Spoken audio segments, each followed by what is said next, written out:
너무 잘하셨어요. 예. 이 모든 것이 하나님의 은혜입니다. 이건 철든 사람이 고백하는 고백입니다. 철 안 든 사람은 이렇게 고백할 수가 없어요.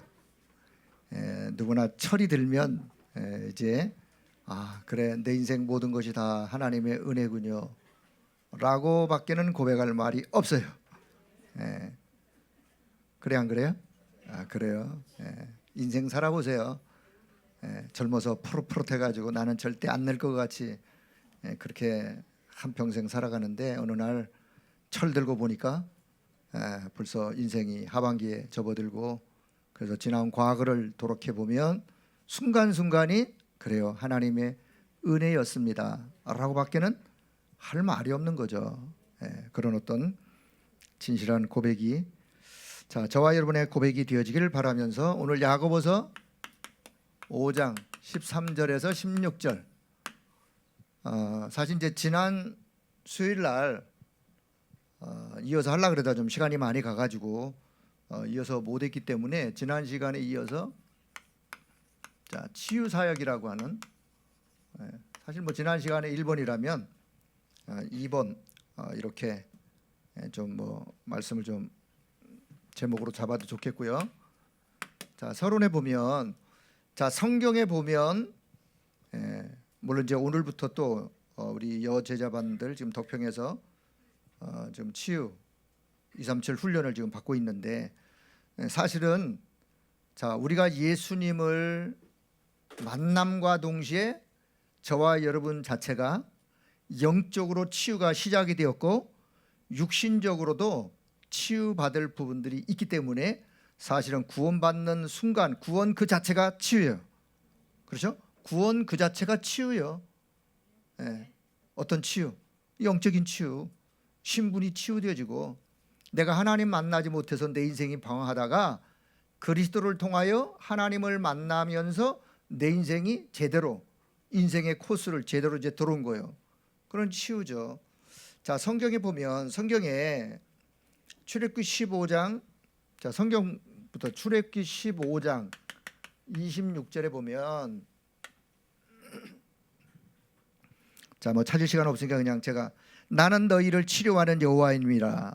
하나님이요, 이스라엘 백성들을 향해서 나는 너희를 치료하는 여호와임이니라. 하나님은 어떤 하나님이냐? 물론 하나님의 존재에 대해서 신학적으로 뭐 많은 부분을 설명할 수 있겠지만 그 중에 하나, 하나님은 치료의 하나님, 치료하시는 하나님. 자, 말라기서 4장, 자, 구약성경 맨 마지막 말라기 4장 2절에 보면, 자, 내 이름을 경외하는 너희에게 공의로운 해가 떠올라서 치료하는 광선을 비추리니 너희가 나가서 마치 외양간에서 뛰어나오는 송아리처럼 기뻐 뛰는 치료의 광선을 바라리니. 치료하는 광선을 비추신다. 여호와 하나님이 치료의 광선을 비춰서 결국 우리의 연약함을 치유하시는. 자, 그러면 뭐 구약 성경에 치료에 대한 얘기가 많은데 대표적인 성경 구절 두 구절을 보면서, 자, 신약에 보면, 신약에 예수님이, 자, 예수님의 사역이 무슨 사역이냐? 사실은 치유 사역이에요. 예수님의 공생의 사역이 가르치기도 하셨고 결국은 가르쳐서 치유하시면서 예수님이 그리스도라는 것을 증거하는, 예수님 자신이 자신을 그리스도로 증거하는데 말씀으로, 치유 사역으로, 예수님의 사역, 공생의 사역이 치유 사역. 자, 예수님의 제자였던 베드로, 자, 베드로 사도행전 3장 안진뱅이 사건, 치유 사건으로 사도행전이 시작이 되어져요. 현장의 사역이, 자, 사도행전 1장에서 언약 잡고 기도하다가 사도행전 2장에 오순절날 성령의 충만함을 입어요. 성령 충만함을 입은 제자들이 현장에 나가자마자 무슨 사건이 벌어지느냐? 치유 사건이 벌어져요. 그 치유 사건이 절대적으로 유대인이 그 누구도 해결할 수 없는 안진뱅이 치유, 사도행전 3장 1절에 10절에 있는 말씀.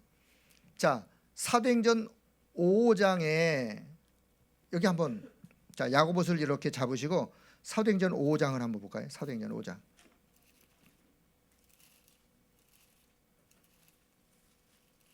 제가 이 성경 보면서 자 사도행전 5장 거기 이제 사도행전 5장 14, 15, 16절 믿고 죽게 나오는 자가 더 많은데 큰 남녀들의 큰 무리 14절 6절 병든 사람을 심지어 병든 사람을 메고 거리에 나가 침대와 요 위에 누이고 베드로가 지나갈 때 혹 베드로의 그의 그림자라도 누구에게 덮일까? 그렇게 그 정도로 간절한 바람이 있었어요. 바람이. 자 그런데 16절 보세요. 예루살렘 부근에 수많은 사람들도 모여 병든 사람 더러운 귀신에게 괴로움을 받는 사람들을 다 데리고 왔는데 뭐라 그래요? 다 나음을 얻으니라. 이게 지금 베드로와 함께한 제자들의 사역이에요. 여기 12절 사도들의 손을 통하여 베드로를 포함한 제자들의 사역. 제자들의 사역. 그러면 제자들만 예수님의 제자들만 그랬냐? 평신도 빌립 사도행전 8장 예루살렘에서 그 제자들이 핍박 때문에 흩어져서 어디까지 갔죠? 그토록 가기 싫어하는 유대인들이 가기 싫어하는 사마리아 땅에 들어갔는데 그 사마리아에서 사도행전 8장 4절에 8절 사마리아 성에 내려가서 그리스도를 백성들에게 전파했더니만 거기에 많은 사람에게 붙었던 더러운 귀신들이 크게 소리를 지르고 떠나가고 많은 중풍병자 못 걷는 사람들이 건강을 회복하는 나으니 그 성에 큰 기쁨이 있었더라. 빌립. 자 전도자 바울의 사역 사도행전 9장에서 바울이 부활하신 그리스도를 만나 그 자신이 치유받은 이후에 사도행전 13장에 선교사로 파송을 받으면서 가장 먼저 구브로 섬에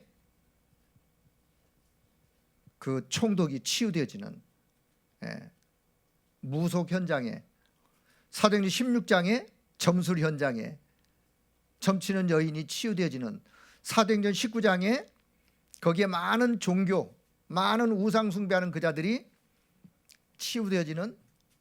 자 그럼 보면 성경에 모든 중요한 말씀들이 뭐와 연결되느냐? 치유와 연결이 돼요. 치유.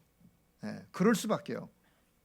복음 자체가 치유의 능력이요 구원받은 구원 자체가 우리가 치유의 역사니까.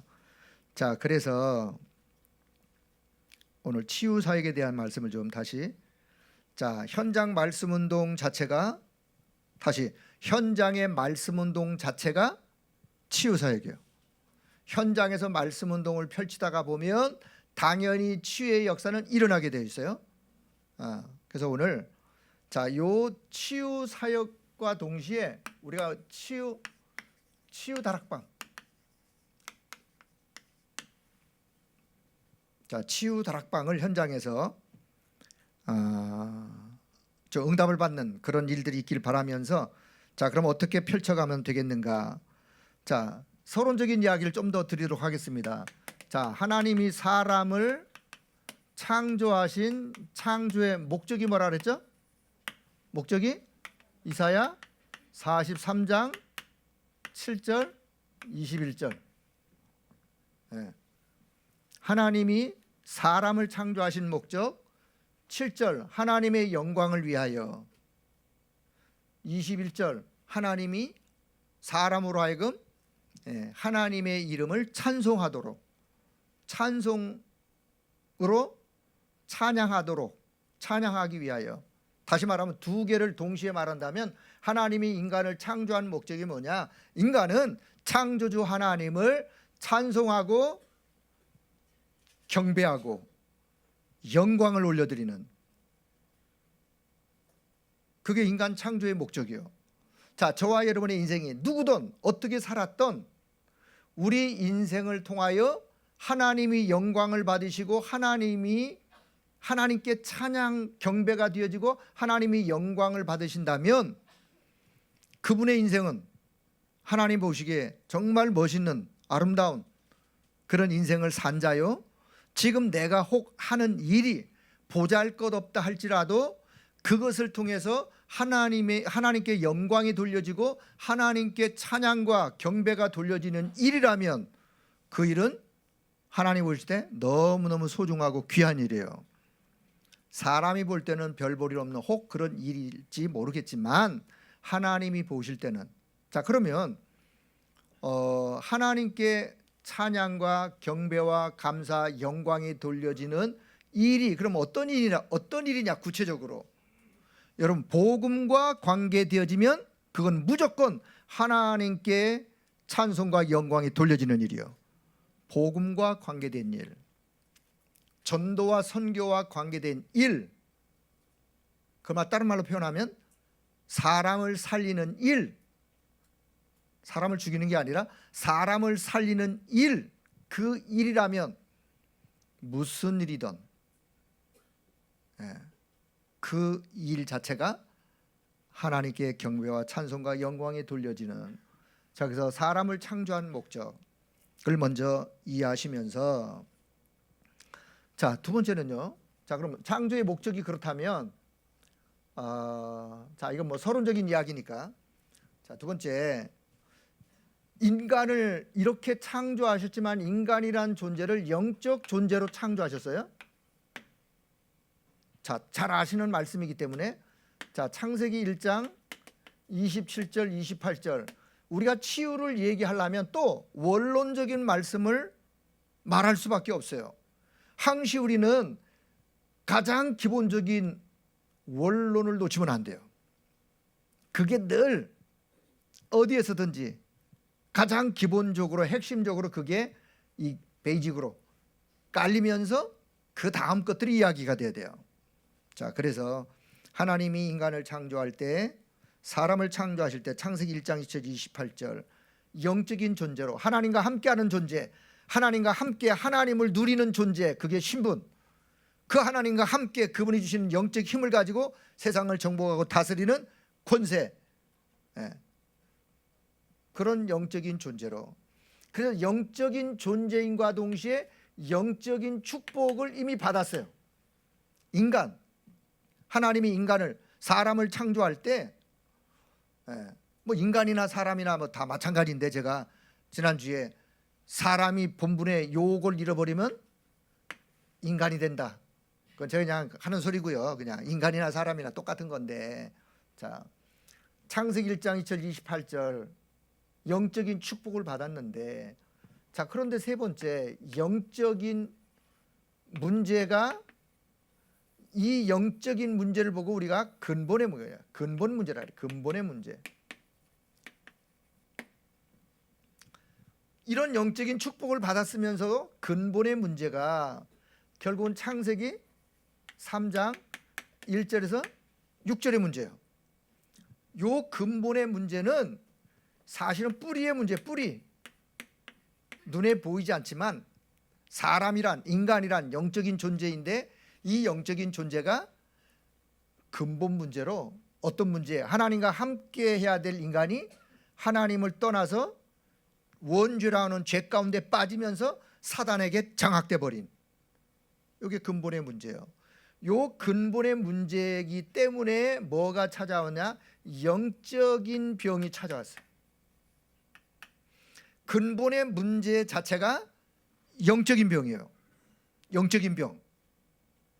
자, 우리가 영적 치유를 이야기하려고 하다 보니까 치유 사역, 우리가 치유는 영도, 육도, 마음도, 생각도, 뭐 삶도, 이 모든 것이 이 속에 다 치유 속에, 치유 사역 속에 들어가죠. 그러려면 육신, 마음, 생각, 이것들이 만약에 치유 쪽으로 가려면 가장 먼저 영적인 부분을 건드리지 않고는 불가능해요. 왜? 인간 자체가 이런 부분이기 때문에, 영적인 부분. 자 그래서 자 요 근본의 문제, 영적인 요 병은 자, 다시요. 영적인 요 병은 약으로 해결할 수 있느냐? 미안하지만 약으로 해결이 안 되어져요. 네? 그럼 검사를 하면 나타나느냐? 검사를 해도 안 나타나요. 이걸 의사가 도와줄 수 있느냐? 의사가 영적인 부분을 모르는데 어떻게 도와줄 수가 있겠어요? 영적인 부분을 아는 의사라면 이 부분을 터치해서 답을 줄 수 있겠지만 보통 사람들은 알 수 없는 부분이에요. 이 부분이. 자, 그런데 요 모든 부분의 배경이 누구냐? 배경이 사탄이에요. 사탄과 관계가 있어요. 배경이 배후는 사단이기 때문에 그래서 사실은 보통 사람들이 이런 부분에 딱 걸려가지고 해결이 안 되지는. 자, 그럼 본론에서 가장 먼저 우리가 자 근본 치유. 자, 근본 치유는 말 그대로 인생의 답이 뭐냐? 답이 그리스도예요. 그리스도. 하도 들어가지고 이제 그리스도 해도 이제 아멘 소리도 안 나오는데 근본 치유가 답이 뭐라고요? 그리스도가 답이요. 제가요 사실 뭐 이 다락방 전도 속에 들어와 가지고 현장에서 말씀 운동을 펼쳐가다가 제가 많은 환자들도 대면했고 병원에 전도하러 가가지고 환자들도 대면했고 찾아온 사람 환자들도 뭐 대면해서 기도도 했고 그런 많은 환자들이 있는데 제가 절대로 잊을 수 없는 한 분이 있어요. 자, 그 얘기를 잠깐. 제가 지난주는 제 실수한 얘기를 제가 했고요. 그건 다락방 이전의 얘기예요. 오해하지 마시고 다락방 이전에 제가 현장 가서 그랬던 이야기고,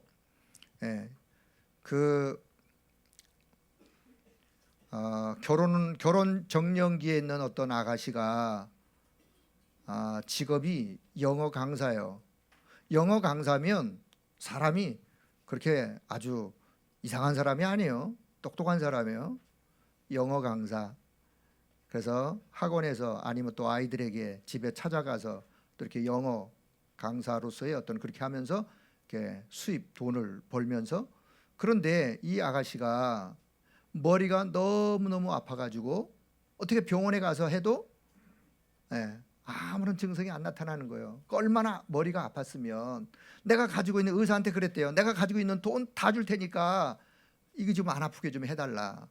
검사해도 엑스레이를 찍고 MRI를 찍고 뭐 다 해도 머리에 아무 이상이 없어. 혹시 코에서 뭐 이상이 있어가지고 그럼 머리가 아픈가? 뭐 코도 어떻든 뭐 병원에 가서 검사랑 다 했는데 원인을 모르는 거예요. 근데 그 자매가요, 저 오래된 이야기입니다. 제가 부교육자 시절 할 때 그 교회에 그냥 나오던 자매예요. 그러니까 제가 개척을 하고 다락방을 시작했는데 어떻게 연결이 됐어, 만남이 됐어요. 해가지고 그 자매를 만나가지고 제가 뭘 했느냐, 다른 거 안 했어요. 그때 뭐 할 줄 아는 것도 아무것도 없고 제가 들었던 그리스도, 그분이 인생의 모든 문제의 답이라는 사실. 그래서 그분이 하나님 만나는 길이 되시고 모든 죄와 저주에서 해방되는, 뭐 여러분 성경 기도를 다 하니까 사단 세력을 꺾어 이길 수 있는 권세를 우리에게 부여하신 그리스도가 이런 분이라는 사실을 뭐 그렇다고 머리에 얹어놓고 뭐 손 뭐 기도하고 그런 것도 아니에요. 그냥 몇 번 만나가지고 그리스도에 대한 말씀을 쭉 나눴어요. 그런데 이 아가씨가요, 이제 한 번 만나고 두 번 만나고 이제 몇 번 만나면서 그렇게도 머리 아프던 증세가 없어진 거예요. 그래서 어느 날 자기가요 편지하고 돈을 들고 왔어요. 편지하고 돈. 이 돈은 뭐냐? 자기가 이제 결혼하려고 학원 강사하면서 좀 모아놨던 돈이에요. 그리고 편지에다 뭐라고 썼냐면 유서 비슷하게 썼어. 너무 머리가 아파가지고 내가 어딘지 그냥 먼 나라 여행 가서 거기서 그냥 이 돈 쓸 때까지 그냥 돈 쓰다가 그냥 거기서 그냥 죽어야 되겠다라고 생각하고 그런 글을 썼어요. 그 쓴 편지하고 돈하고 가져와서 목사님 이제 내가 이 증세가 없어졌고 안 아프니까 내가 이걸 교회 앞에 하나님 앞에 헌금을 합니다. 그때 개척교회 꽤 큰 돈이었어요.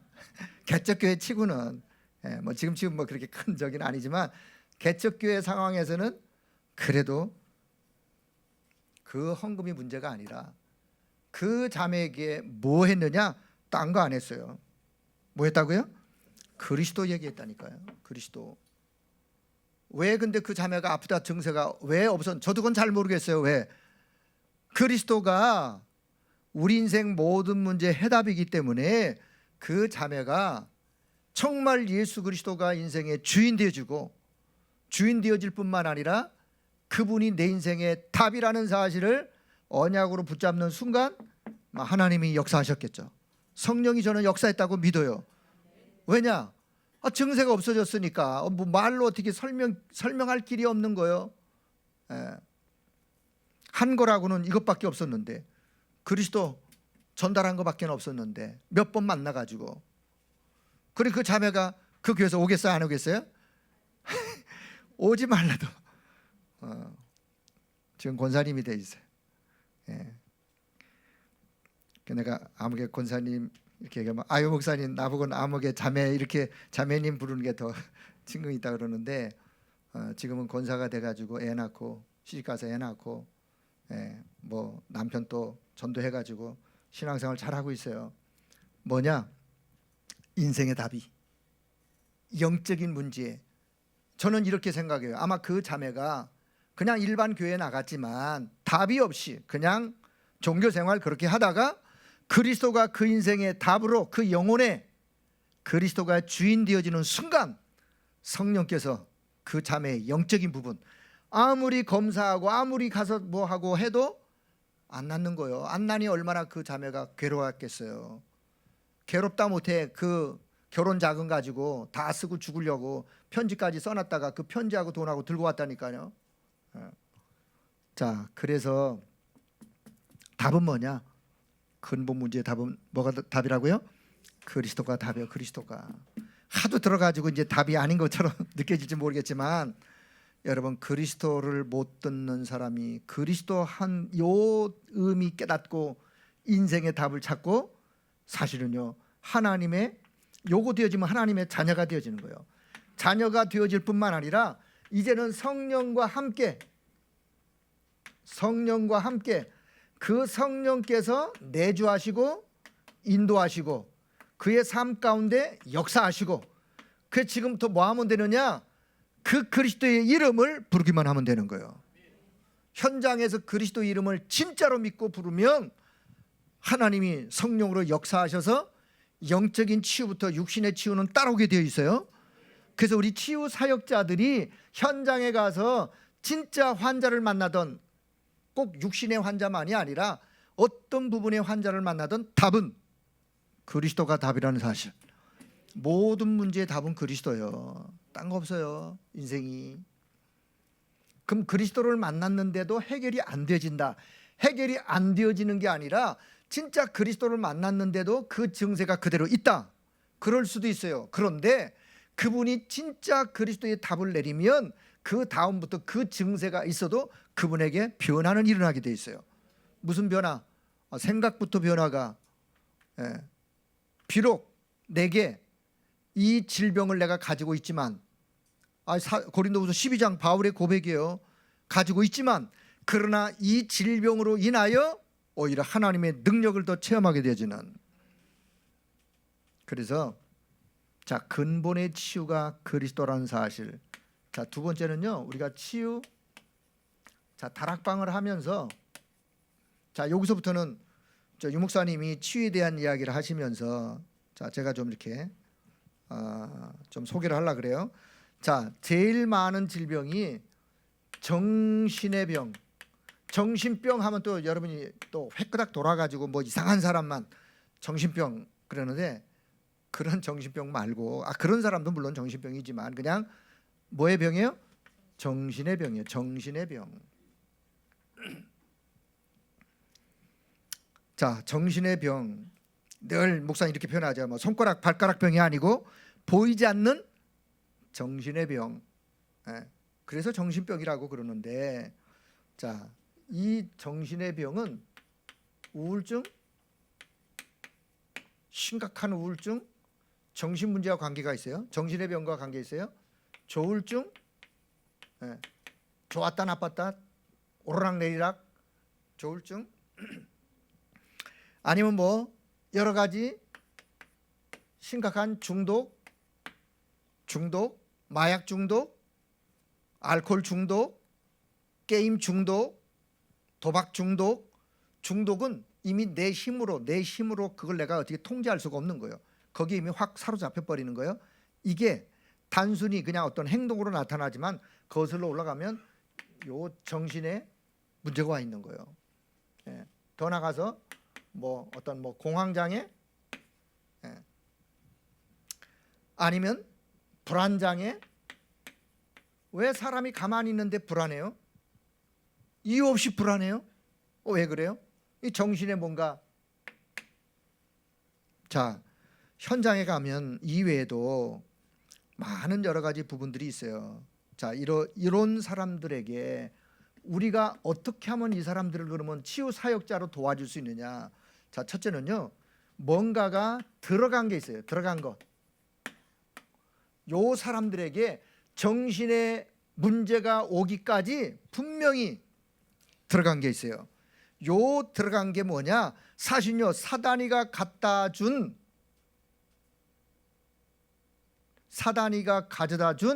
그 무엇인가 들어간 거. 요 들어간 걸 어떻게 하면 되느냐? 뽑아내 주면 돼요. 뽑아낸다. 들어갔으니까 뽑아내야 되겠죠. 근데 이걸 뭐 눈에 보여야 뭘 뽑아내죠.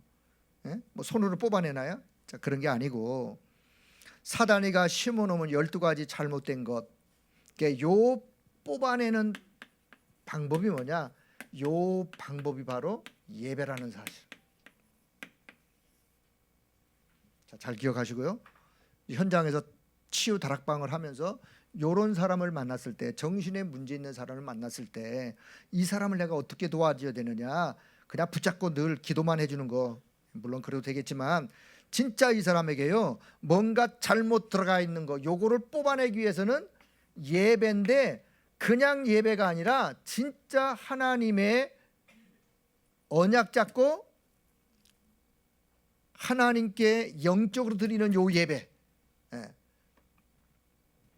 자, 예배에 집중하다가, 자, 예배에 집중하도록 도와주는 거예요. 자, 예배에 집중하다 보면 요 예배가 그냥 예배가 아니라 진짜 오직 그리스도, 오직 그리스도, 오직 하나님의 나라, 오직 성령으로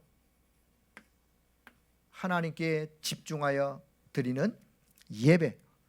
요 예배가 지속되다 보면 뭔가 들어간 것을 뽑아낼 수 있는. 자, 두 번째는요. 자, 뽑아냈으면 이제 심어야 돼. 심어라. 자, 뽑아냈으니까 뭘 심어야 되겠죠? 뭘 심느냐? 138이 뭐예요? 앞에서 얘기했던 요 오직 그리스도, 오직 하나님의 나라, 오직 성령으로 요 138이 오직 되도록, 138에 오직의 답을 내리도록 이걸 심는 거예요. 예. 자, 심다 보면, 자, 세 번째, 바꾸어라. 바꿔야 돼요. 자, 뭘 바꾸느냐? 이미 그 사람에게 옛 틀로 각인, 뿌리, 체질되었던 요거 바꿔줘야 돼요. 무엇으로? 예배를 통해서. 자, 사실은 요 전체가 방법이 사실은 예배를 통해서, 바꾸는 방법은 예배를 통해서, 예배에 집중. 자, 그리고는요, 하나님의 깊은 은혜 속으로, 하나님의 은혜 속으로.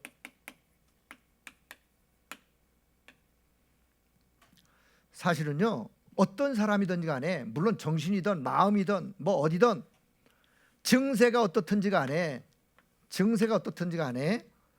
하나님께 예배로 집중하고 하나님의 은혜 속으로 들어가다 보면 치유의 역사는 일어나게 되어 있어요.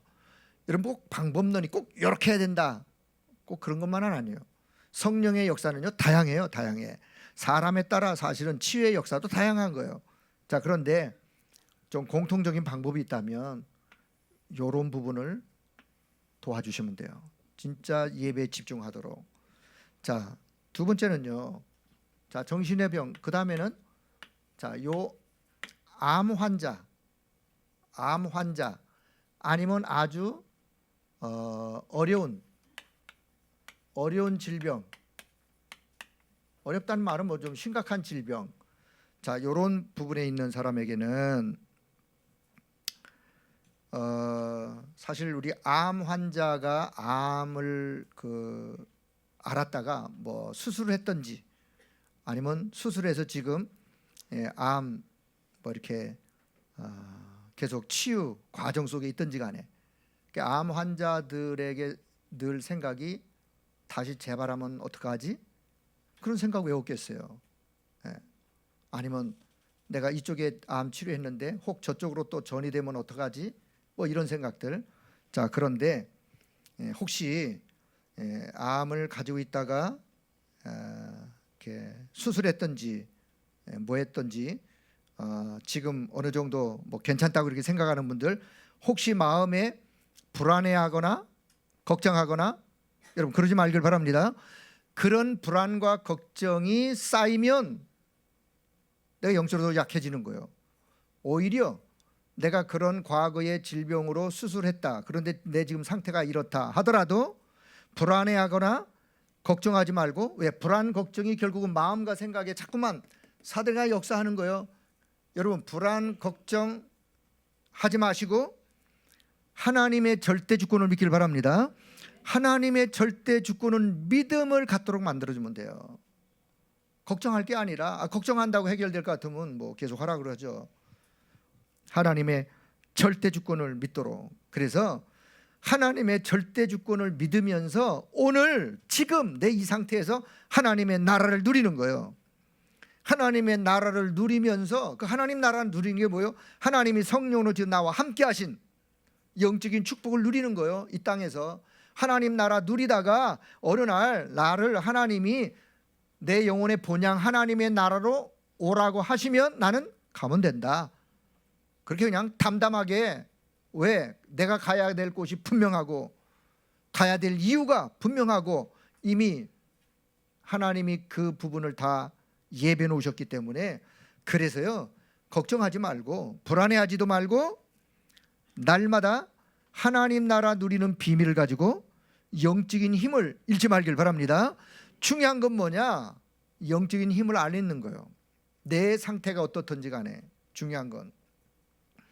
자, 그래서 자, 여기에서 해결되는 길이 바로 5가지 원리를, 자, 5가지 원리를 말씀하셨는데, 요 5가지 원리의 핵심은 영적 힘을 잃지 않는 거예요. 무엇을 하든지 영적인 힘을 잃지 않는 거예요. 자, 요 5가지 원리는 늘 이야기했어요. 깊은 기도. 뭐부터 시작이냐? 왜 유목사님이 요 5가지 원리를 할 때 깊은 기도부터 늘 말씀을 하실까? 제가 한번 생각을 해봤어요. 아니, 말씀을 먼저 듣고 그 말씀을 통해서 이렇게 해야 되는 거 아닌가 하다가도, 왜 깊은 기도부터 말씀하느냐? 사실요, 깊은 기도를 통해서 영적인 힘을 먼저 얻어라. 예? 그 영적인 힘을 얻은 그 힘 가지고 그 다음에 깊은 말씀, 깊은 묵상 가는 거예요. 우선순위가. 자, 그래서 늘 그냥 주제만 말씀하길래 저는 오늘 적용 측면에서 도대체 그런 깊은 기도가 뭔가? 깊은 기도. 깊은 산에 가서 기도하란 말인가요? 깊은 산 속에 가서 기도하는 게 깊은 기도예요? 예? 깊은 기도가 뭐예요?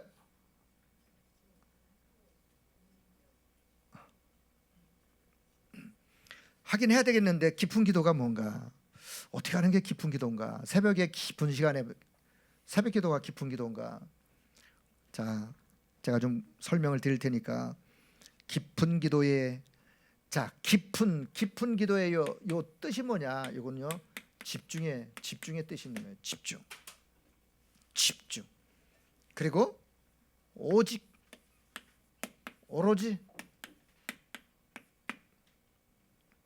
깊은 기도란 말은 하나님을 향하여 짧은 시간 기도하지만 하나님께 집중하는 거예요.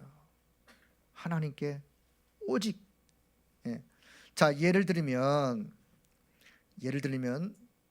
여러분 잘 아시는 이사야 38장. 자, 이사야 38장 2절에서 7절까지 보면 거기 히스기야가 하나님 앞에 자기의 병든 일로 인하여 기도하는 모습이 나와요. 히스기야가요 죽을 병이 들었어. 그래가지고 선지자 이사야가 하나님이 이사야를 통해서 가서 내 종 히스기야에게 이렇게 이야기하라.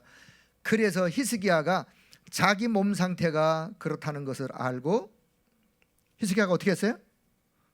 기도하는데 낯을 벽을 향해서, 왜 하필이면 또 벽을 향해요? 하늘을 향해서 안 하고? 이거는요 히스기야가 왕이에요. 왕. 그 당시에 왕이었던 히스기야가 하나님께 기도하는데 벽을 향해서, 그 말은요 모든 것을 다 내려놓고 하나님께 집중하는 히스기야의 모습이에요.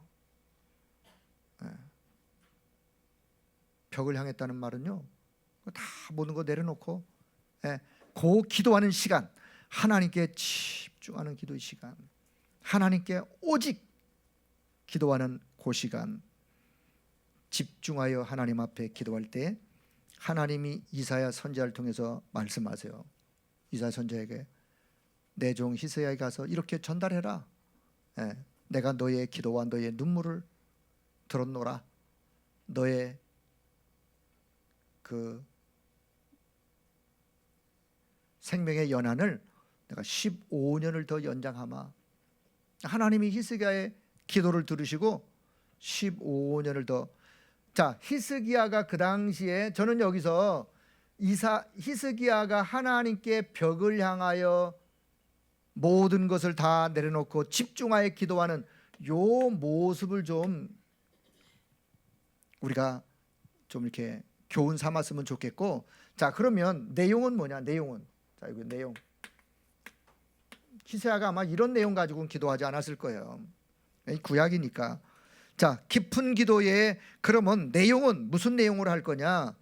자, 여러분, 하나님 앞에요 병 고쳐달라고 기도하지 말고, 히스기야는 혹 그렇게 기도하고 그러나 집중해서 했지만, 우리가 하나님 앞에 치유 사역자로서 현장에서 이런 사람을 만났을 때 어떻게 기도하러 도와주느냐? 그 사람이요 복음 누리는 깊은 기도할 수 있도록. 내용은 복음을 누리는 깊은 기도, 구원의 길을 가지고 묵상하며 기도하던, 아니면 성삼위 하나님의 역사와 그 성삼위 하나님이 나와 함께 하심으로 나의 신분과 권세 누리는 기도, 아니면 세 가지 언약, 그 언약의 오직 138의 기도의 비밀 누리는. 다시 말하면 진짜 내용은요 복음의 깊은 요 비밀을 누리는 기도 가지고 히스기야가 하나님을 향하여 집중했던 것처럼 그런 자세를 가지고 기도 속에 들어가 요 영적인 힘을 얻는 거예요. 중요한 거는 깊은 기도, 요 영적인 힘을 현장에서 얻으면 결국은 하나님의 역사는 따라오게 되어 있어요. 어떤 역사가 오든지 간에 따라오게 되어 있어요. 자, 두 번째는요 깊은 말씀. 아니 또 그냥 말씀이면 말씀이 또 깊은 말씀이냐? 자, 성경의 모든 말씀이다 하나님의 말씀, 하나님이 주신 것인데, 깊은 말씀이란 말은 복음의 사실은 핵심 말이에요. 복음의 핵심, 하나님의 말씀, 복음의 핵심의 말씀을 묵상하고 기록하고 암송하고 말씀에 집중하고 말씀의 흐름을 따라가는 기도를 하면서 요 복음의 말씀에 사실은 또 요 말씀에 집중하는 거예요. 복음의 말씀에 집중하고 복음의 말씀의 흐름을 따라 말씀을 직접 쓰기도 하고 또 암송하기도 하고. 자, 왜냐? 하나님의 말씀은 히브리 4장 12절 살았고 운동력이 있어 좌우의 날성검보다도 예리하여 치유하시는 하나님의 말씀. 시편 103편 20절 이하에 하나님의 말씀을 통하여 하나님이 그 말씀이 성취되는 곳에 하나님이 주의 사자를 보내세요. 그래서 깊은 말씀, 제가 아까 간증한 그 자매에게 했던 거는 하나님의 말씀밖에, 그 말씀에 집중하고 그 말씀을 통해서 그 말씀 언약 붙잡고 기도하도록. 자, 세 번째가 깊은 묵상이에요. 깊은 묵상. 자, 유 목사님이 여기서 깊은 묵상을, 당신은 묵상하는 방법을 찾았는데 그게 뭐냐? 당신은 깊은 호흡이다. 자, 이게 똑같은 단어예요. 깊은 묵상, 깊은 호흡. 유 목사님의 방법은 자, 명상은 자기중심적이에요. 명상은. 묵상은 하나님 중심, 성령 중심이에요. 하나님 모르는 사람들도 뭔가에 집중하기 위하여 오늘날 명상 운동 지금 많이 하고 있어요. 명상 운동. 왜? 뭔가 자기 어떤 뭐를 좀 욕심을 비우면서, 뭔가 마음을 좀 이렇게 비우면서, 세상 사람들 하는 명상 운동이요. 우리는 비우는 게 아닙니다. 하나님의 말씀으로 채우고 하나님의 은혜로 채우고 하나님이 내게 나를 주관하시도록, 하나님이 내게 나를 주관하셔서 이끌어 가시도록.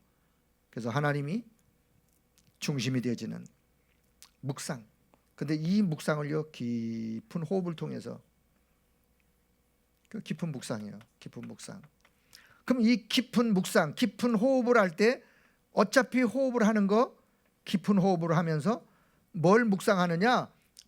말씀을 묵상하고 복음을 묵상하고 그리스도의 비밀을 묵상하고 오늘날 우리가 세계 복음을 위해서 기도해야 될 내용을 묵상하고 그 묵상을 호흡에 담아.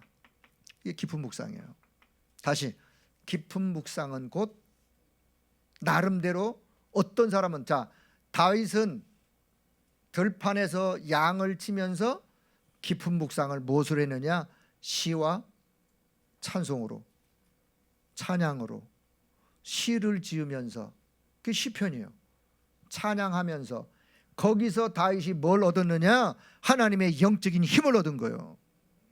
그 힘을 가지고 사실은 사울 앞에 쓴 거예요. 다윗이 가졌던 악기는요, 그냥 그 당시에 그냥 양 말린 아마 그런 그런 악기였을 거예요. 소리배야 띵띵 소리밖에는 그 소리의 악신이 떠나간 게 아니라니까요. 누가 수금을 타느냐, 누가 그 악기를 다루느냐, 누가 뭐냐?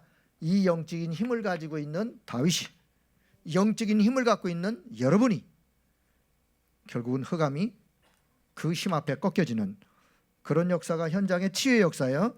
자, 세 번째 깊은 묵상. 자, 네 번째는 깊은 음식. 자, 뭐 이 부분에 대해서는 사실은 요 네 번째 요 부분에 대해서는 그냥 이해를 돕기 위해서 깊은 음식을 해가지고 뭐 며칠씩 꽈가지고 먹는 꼬리곰탕, 속곰탕, 곰탕만 먹으란 말이냐가 아니라, 물론 그것도 뭐 깊은 음식 중에 하나겠죠. 그냥 일반 조미료 많이 먹지 말라 그 말이죠. 자, 이게 깊은 호흡에 참 그지.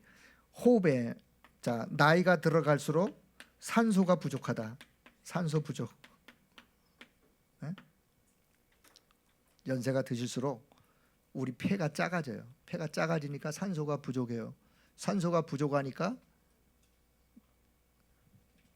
세포가 노쇠져 가는 거고. 그래서 요 산소를 보충하기 위해서는 깊은 자, 이거는 뭐 증거 있는 분들이 하는 이야기니까 잘 들으시고, 자, 깊은 음식, 이거는 우리가 조미료, 설탕, 소금 이런 부분을 조금이라도 절제하면서 먹으려고 하는 부분도 필요하다. 건강을 유지하게. 자, 치유다락방 갔는데 이런 암 환자를 만났어요. 어려운 질병 있는 사람을 만났어요. 그 사람이 아무거나 막 먹는다. 안 된단 말이에요. 그러니까 이 1, 2, 3 이 부분을 암만 잘해도 먹는 거에서 이상한 거 계속 먹으면 결국은 여기서 헤어나오기가 힘드니까 이런 부분도. 자, 5번째, 이제는 깊은 운동. 깊은 운동 혹은 깊은 삶. 삶으로 말한다면은 여유 있는, 운동으로 말한다면은 균형 잡힌, 균형 있는, 뭔가 몸에 맞는 균형, 자기 몸에 맞는. 사실은요, 이 운동도 환자에게 맞는 운동이 필요한 거지. 지금 이 암 환자가 역기 들면서 이런 운동하면 되겠어요? 환자에게 맞는 운동이 있는 거예요. 그 사람에게 맞는 운동, 몸의 균형을 잃지 않도록 하기 위해서. 삶으로는 여유 있는 삶. 자, 말씀에 이제 결론을 맺도록 그렇게 하겠습니다. 마가복음 2장 17절에 자, 결론. 마가복음 2장 17절에 예수님이 공생의 사역하시면서 예수님이 하신 말씀이에요. 많은 사람, 예수님이 세리 이런 사람들하고 같이 식사를 하고 그 사람들의 집에 찾아가고 하니까 유대인들이요, 아니 어떻게 당신 유대인이 이런 세리들하고 이렇게 할 수가 있습니까? 그때 예수님 뭐라고 말씀하느냐? 건강한 자에게는 의사가 필요 없지만 병든 사람에게는 의사가 필요하다. 필요 있느니라. 나는 의인을 부르러 온 것이 아니라 죄인을 부르러 왔노라. 예수님이 이 땅에 오신 목적이 의인을 부르러 온 것이 아니라 죄인을.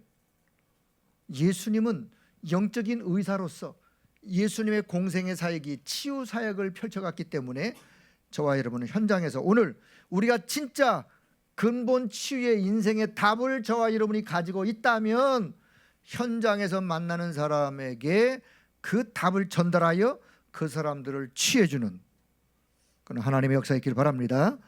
내가 먼저 복음으로 치유되어지고 내가 이 영적인 힘을 가지고 있고 어떤 사람을 만나든지 간에 답이 무엇이라는 성경적인 올바른 답을 주고, 그리고는 현장에서 치유다락방 이제부터. 자, 결론.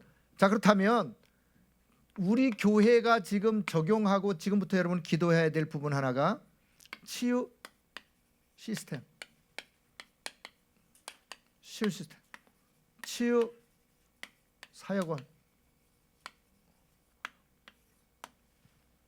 물론 본부에도 필요한 그런 부분이지만, 자, 저와 여러분 우리 교회가 이 부분을 두고도 기도해야 되겠어요. 수도권에 우리 교회에 이런 치유 시스템이, 치유 사역원.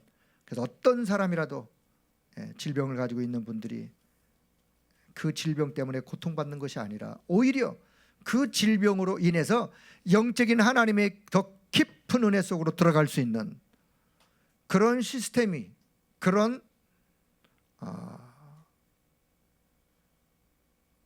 우리 교회 안에 환자들을 돌아볼 수 있는 그런 플랫폼이라고 그러죠. 그것도 그런 부분이 있다면 우리 교회는 오늘 이 시대에 또 앞서가는 그런 교회 중에 한 교회요, 또 앞서가는 사역이라고 생각을 하면서, 자, 저와 여러분이 이 부분을 기도하시면서 우리 교회가 또 이런 사역을, 여러분이 현장에서 이런 치유의 사역을 또 힘있게 해갈 수 있도록 하나님 새로운 은혜가 여러분에게 임하는 그런 축복의 시간 되시길 바라겠습니다. 하나님의 은혜를 감사합니다. 오늘도 하나님께서는 우리를 현장 치유하는 치유 사역자들로 그렇게 하나님이 부르시고, 영적 의사로서 현장에서 어떤 사람을 만나든지 그 사람들에게 영적인 답을 줄 수 있는 그런 은혜를 우리들에게 허락해 주신 것을 감사합니다. 하나님 아버지, 그래서 현장에서 어떤 사람을 만나든 누구를 만나든 그들을 하나님께로 인도하여 하나님의 능력의 역사가 그들 가운데 임할 뿐만 아니라 이 치유 사역을 통해서 현장이 복음화되어지고 끊임없는 말씀 운동이 현장에서 일어나고 해서 하나님의 새로운 역사가 현장에 전달되어지는 그런 은혜를 허락하여 주옵소서.